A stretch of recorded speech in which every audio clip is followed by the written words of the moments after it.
Toto je nový MacBook Neo. Úplne najlacnejší MacBook, ktorý kedy Apple predstavil. Poďme si ho spoločne otvoriť. Predáva sa len za 699 eur alebo 16 990 korún českých. Ale nečakaj žiaden lacný plast. MacBook Neo je kvalitný, vyrobený z hliníka tak ako aj drahšie MacBooky, čo v tejto cenovej kategórii u konkurencie nehrozí. Zaujímavosťou je, že vo vnútri ho poháňa čip z iPhone 16 Pro, konkrétne teda A18 Pro, ktorý sa v benchmarkoch vyrovnáva Apple M1. A baterka by tak aj vďaka nemu mala vydržať až 16 hodín, čo je super. No lenže pozor, je tu len 8 GB ramka. Ale počkať, tento MacBook predsa nie je pre profíkov, ktorí majú veľké nároky.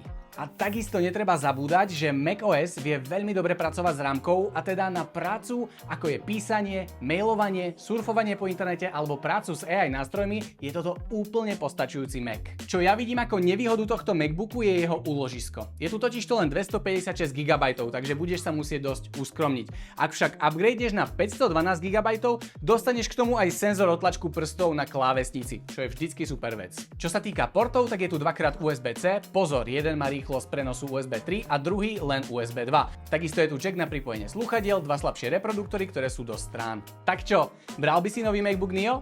Za mňa je to super pomer ceny a výkonu. Dostávaš veľmi kvalitný, hliníkový a zároveň pekný notebook a hlavne dostávaš vstupenku do macOS. Pre bežného používateľa skvelá voľba.